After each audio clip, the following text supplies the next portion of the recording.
Salut à toutes et à tous, bienvenue dans ce nouvel épisode de On parle Habitat sur Habitat TV et je vous emmène tout de suite au cœur de la gastronomie italienne. Aujourd'hui on voyage, allez c'est parti.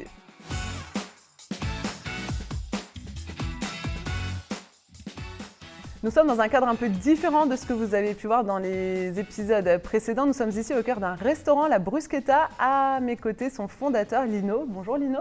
Bonjour. Alors première question, qu'est-ce que ça veut dire que la Bruschetta ? C'est un pain grillé à l'ail avec des tomates, assaisonné d'huile d'olive. C'est le pain du pauvre en fait. Et pourquoi avoir choisi ce nom ? Parce qu'on vient d'une famille pauvre. Toute une histoire. Justement, j'aime bien les petites histoires. Comment a démarré l'aventure Bruschetta qui a démarré il y a quand même plus de 20 ans ? On avait un autre restaurant avant qui s'appelait Il Botticelli à Wittenheim. Donc ça fait 30-35 ans. Donc on a toujours été dans la restauration. Et cette aventure a démarré avec ma mère à Mulhouse, dans le centre-ville, il y a 21 ans exactement.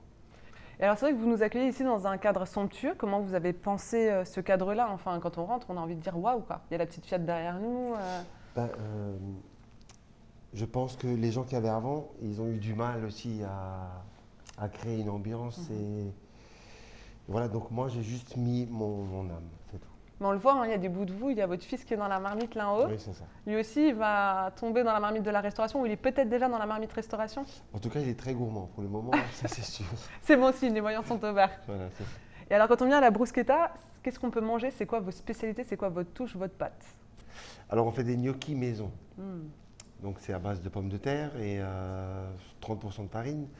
Ensuite, on a des pizzas c'est une recette napolitaine. Je ne vais pas dire que c'est la meilleure pizza au monde, mais en tout cas, c'est la pizza la plus digeste, ça c'est sûr. Parce qu'il n'y a que 15-20 grammes de levure pour 7-10 kilos de farine et de pizza, enfin de pâte. D'accord. Donc, elle est très très légère. Voilà. Et à travers justement toutes ces gourmandises, tous ces plats typiques, qu'est-ce que vous voulez transmettre aux clients qui poussent la porte ici et qui viennent manger ? Déjà qu'ils se sentent bien, c'est la première chose, c'est le plus important. Après, bien sûr, c'est une cuisine généreuse et à base de produits frais et d'huile d'olive, donc cuisine italienne.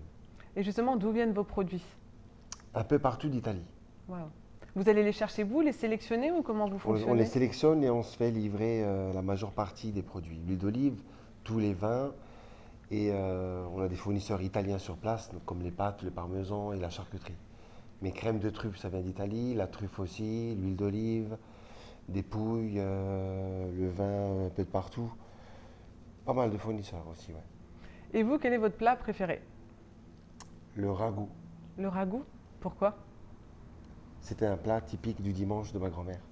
Parce qu'il demande 4-5 heures de cuisson. Waouh. Et est-ce qu'on peut en manger ici ?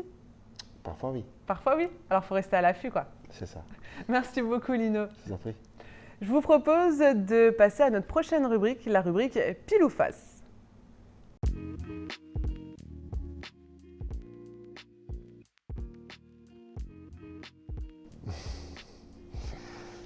Pasta le midi et pizza le soir.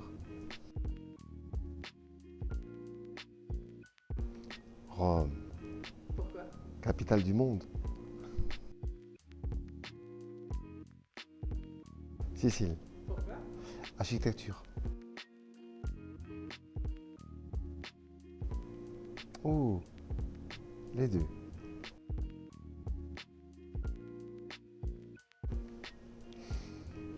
Je réponds pas. Il est temps à présent de déconstruire les idées reçues sur la cuisine italienne. C'est parti pour notre rubrique cliché, pas cliché. Lino, premier cliché, la cuisine italienne, c'est juste des pâtes. Oui, bien sûr. On sent l'ironie dans votre voix. Carbonara et bolognaise. Voilà, ça s'arrête là, on est d'accord. Non, qu'est-ce qui fait la richesse de la cuisine italienne ? Elle est entourée de mer, donc énormément de poissons. De montagne, donc de terre, de mer. Elle est vraiment très variée. En Italie, chaque région a sa spécialité. Dans le nord, c'est plus polenta et dans le sud, il y a des autres plats comme avec le poisson, on utilise de la tomate et dans le nord, plutôt un tout petit peu de beurre. D'accord. Ah oui, alors ça, vous m'apprenez Pour, quelque par chose. exemple, les spaghettis alle vongole, dans le nord de l'Italie, ils utilisent un tout petit peu de beurre. Ok. Et c'est un secret, il ne faut pas le dire. Ah, mais ça reste entre nous, je vous rassure. Allez, on passe à notre deuxième cliché. Les pizzas, c'est facile à faire. Non, pas du tout. Justement, quel savoir-faire est-ce qu'il faut avoir pour faire une vraie bonne pizza italienne?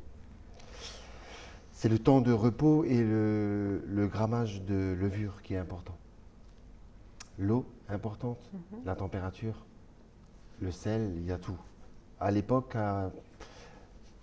ils demandaient à des pêcheurs de Naples d'aller très loin au fond de la mer, ramener de l'eau de mer très propre pour faire justement des recettes à pizza avec l'eau de mer. Et après, j'imagine qu'il y a aussi l'expérience du pizzaiolo. Ça, c'est sûr que l'expérience, il faut l'avoir. Parce qu'une pizza, c'est facile à faire, mais quand il y en a plusieurs, 5, 6, 7, et ça, voilà, ça faut aller très vite. Dernier cliché, toutes les sauces tomates se ressemblent. Non. Justement, qu'est-ce qui fait la spécificité d'une sauce tomate à l'autre? L'amour, c'est la première chose, c'est l'amour, et la deuxième, c'est le temps de cuisson. Si on respecte le temps de cuisson, on peut sortir qu'une bonne sauce tomate. Alors nous sommes ici à la Bruschetta dans un lieu riche en gourmandise. On a parlé du ragoût, le plat préféré de Lino. On va parler maintenant pizza. Quelle est votre pizza préférée et pourquoi? Actuellement, il y a une pizza qui marche très très bien et c'est la pizza du moment.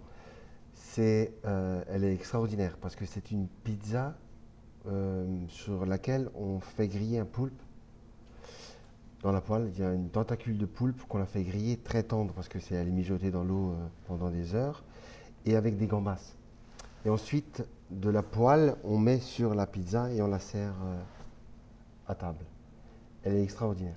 Et qu'est-ce qui la rend extraordinaire au-delà des ingrédients déjà extraordinaires? Déjà, une très très bonne huile d'olive dessus, quelques copeaux de parmesan, tomates cerises, un peu de roquette et juste un petit peu de citron vert, des zestes. Et franchement, elle est extraordinaire. Franchement, On va venir la goûter. Ouais.